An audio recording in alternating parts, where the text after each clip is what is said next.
welcome back to another episode of Stevee's TV.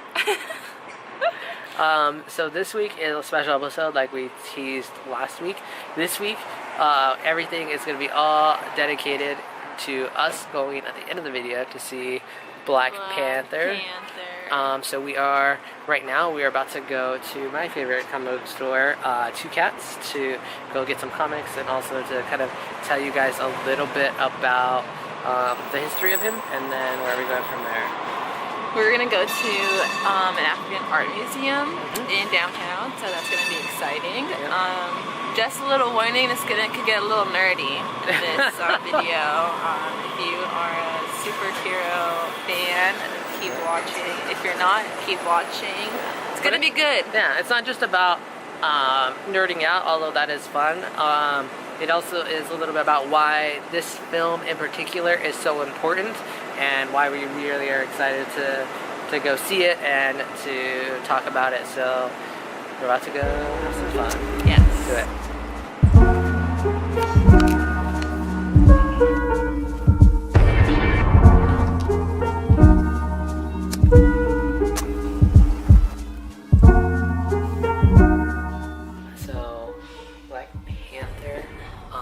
Originally was created by Stanley and Jack Kirby in 1966. He was in the Fantastic Four comic. He was introduced in issue 50-something of Fantastic Four, but he didn't get his own comic until the 70s. But he became a member of the Avengers in the late 60s, so he was around for a long time before he got his first, like, the Black Panther title. But he was an invention of the legend Stanley and Jack Kirby, and Jack Kirby invented that as a response to all of the kind of race relations that was going on at the time in the 60s, and so he wanted a really strong African character to come in and be strong and also be able to be a leader, and so he created the Black Panther. And Black Panther is a title that someone gets, and so T'Challa happens to get it, and it's a protector of Wakanda, and Wakanda's the African nation that he lives in. And so in the first movie that he's in Civil War, they talk about he's from Wakanda and that his dad is the king, but they don't really go into it in, like, the nation of Wakanda that much. You know, vibranium because of Captain America's shield. Got it. But you don't really know much more about that. But I know from this movie, it's not a spoiler, they talk about the origins and specifically reference the stuff in the comics, that a meteor came from space and landed in Africa, and that's where vibranium came from. And Black Panther gets his powers from this weird heart-shaped herb that he eats, and then he becomes like a superhuman, like Captain America. So not only does he have an amazing suit like Captain America's shield, but he also, like, is a super soldier like Captain America. And so T'Challa becomes the Black Panther, and that was a big deal. And so now he's like a staple of the MCU, and he's going to be in Infinity War and all of this stuff. But he all started in the 1966 because of Stanley and Jack Kirby. They wanted some more representation, and people like other African-American superheroes, so like the Green Lantern, John Stewart in the DC comics, or even like Luke Cage in Marvel comics and stuff, they didn't come till later. So he was the real first big one that came in and made a difference.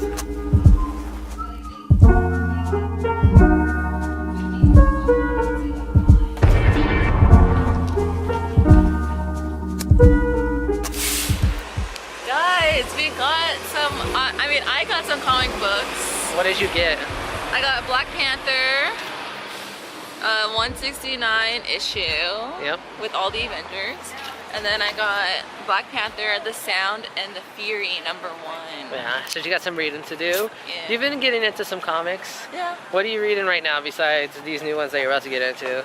The Squirrel Girl from, you know, that comic book video that Yeah. when we went to Comic-Con. When we went to Comic-Con, she got Squirrel Girl, the first like trade paperback. It's actually a hardcover of what the issues 1 through 6. No, 1 through 9. 1 through 8. 1 through 8. And you're. I have 2 more. Yep, and you're also trying to get into what's the other one?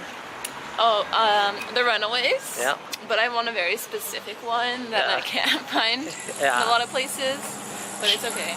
She likes the Runaways purely because a dinosaur. Because of old lace, and but we watched the show and it was a good show. Yeah, I recommend it to everyone. Yeah. So you got your Black Panther comics. I, on the other hand, went the other direction and I got a Killmonger figure, which is pretty cool. I love Michael B. Jordan, and the Golden Jaguar outfit is pretty sweet. I debated, a little bit between that and Black Panther. I love T'Challa, but this one came with weapons and more hands, and the Black Panther one only came with like a head replacement. 2. So, one, and then. So I got this one, but I'm excited. And he might even take it out of the box. I might, yeah. Like I don't take any of my figures out of the box. As you can see from our unboxing videos, all those pops behind me are still in the box, but I might actually take this one out. What are we doing now? By Starbucks. Yeah, and then what? Oh. And then we're going to the African Art Museum. Alright, let's do it. What are you doing, Zachary? So, we don't have a lot of space in our bag. In my bag. In Stevee's bag. And I never open toys, like, ever. But I think I'm gonna have to open this one. Okay, don't blame it on me. We can simply drop this off. No, it's fine. It's because you don't collect these. I don't collect these. I exclusively collect Funko Pops. But oh my god. It feels wrong. Why does it feel wrong? It's meant to be played with. This is It's meant to be played with, not kept in a box. Haven't you ever seen Toy Story? I know. You know that one, what's that one toy that gets angry because he's kept in a box? Stinky Pete. Stinky Pete? Yeah, that's probably all your pops. Stinky Pete pops.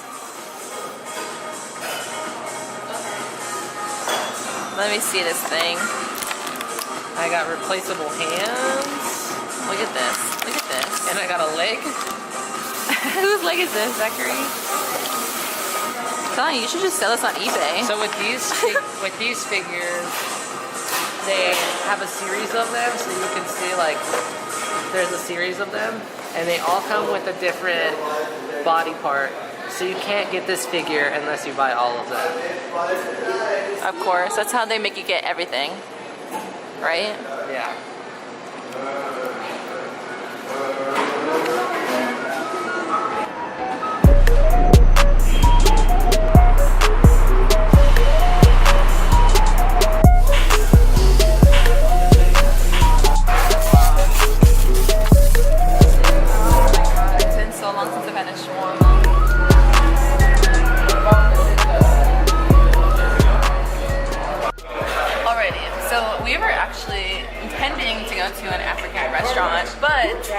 We couldn't find any good ones, or not good ones, we just didn't know of any in the area.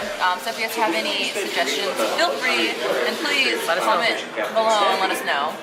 Yeah, so we got some shawarmas. We got shawarmas instead, which isn't on theme. We want an African food because it's Black Panther, but it does fit our overall Marvel theme for this video, because at the end of the Avengers, they do go get shawarma.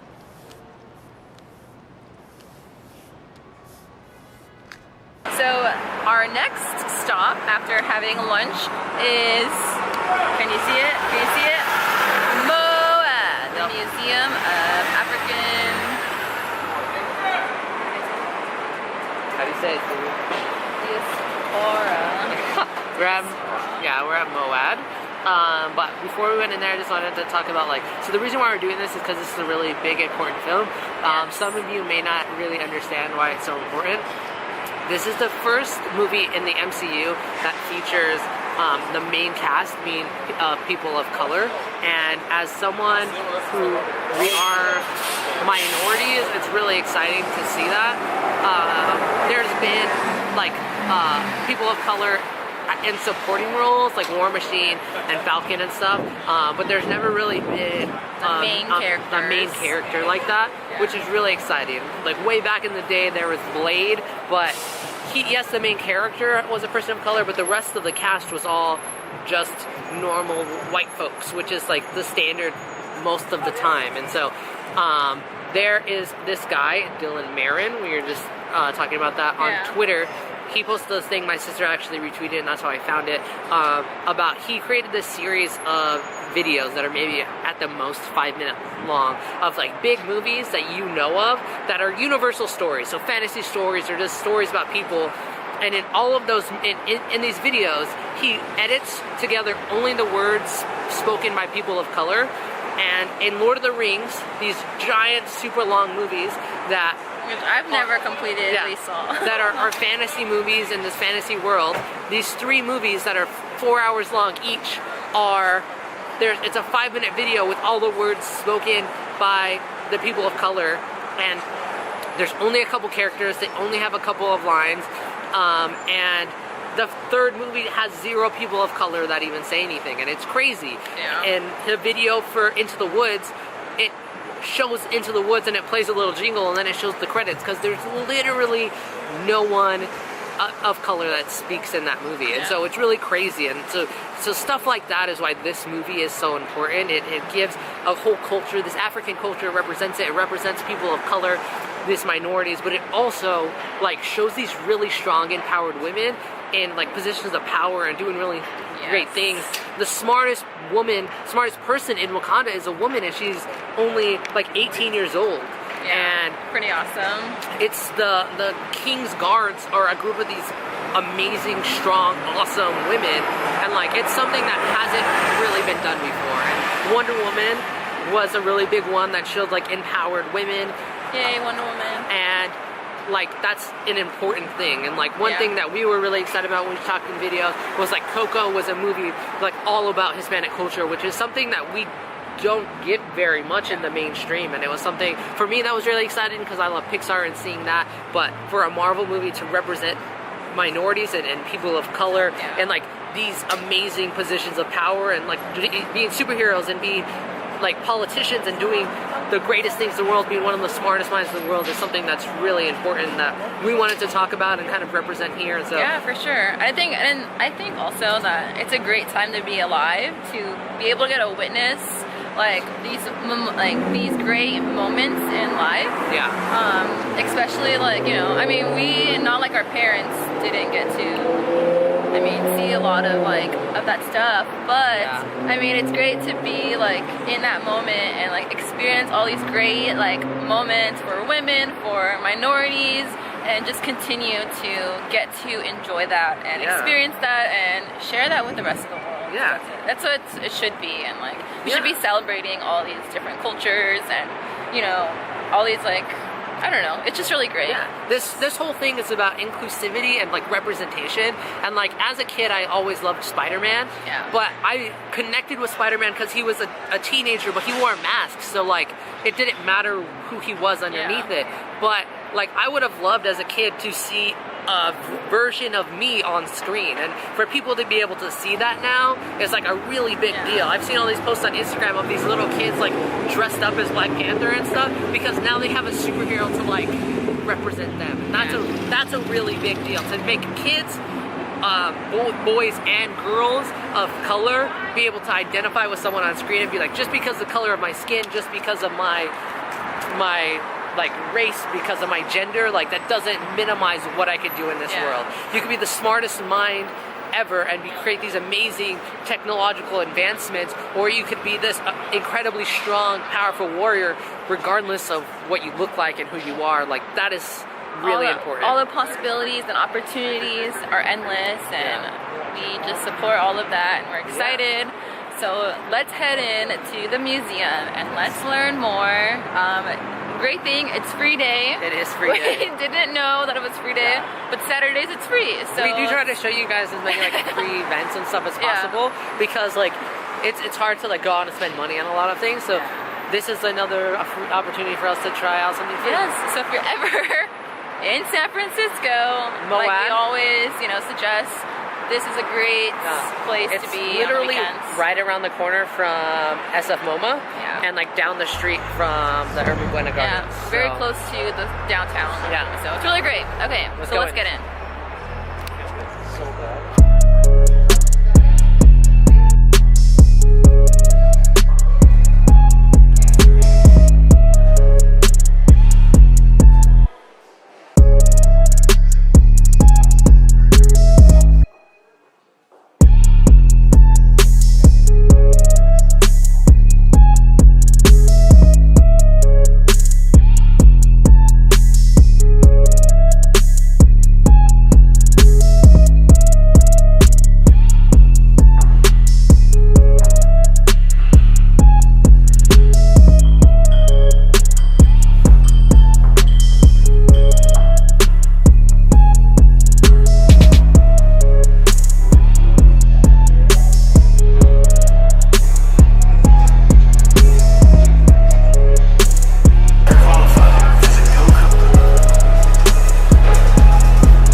final destination. Yeah. We've been to the movie theaters to finally watch Black Panther. Yeah. A bunch of our friends, but before they come, we just wanted to do our end slate. Yeah, signing off. I hope you guys enjoyed the video. We did going to the museum and everything. That was really fun for us.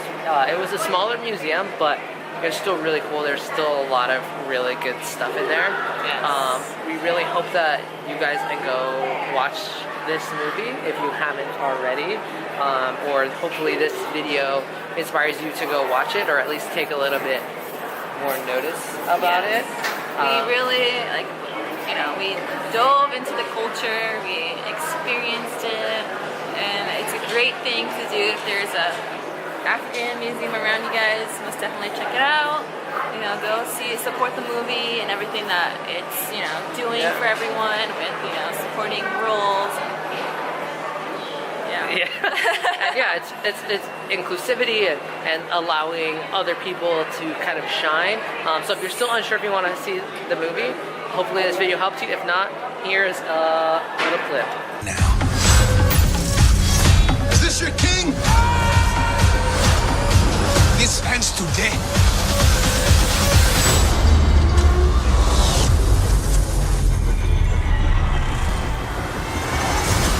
We hope you guys enjoyed the adventure that we had today. Thanks for coming along. It was super fun. Yep.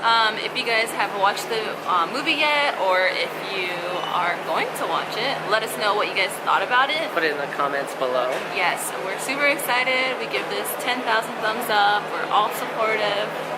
Go movie, Black Panther, yes. Yeah.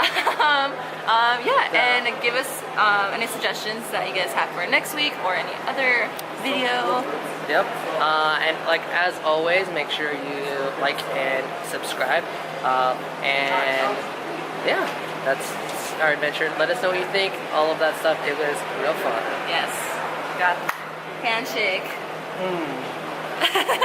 All right. See ya, mates. Wakanda forever.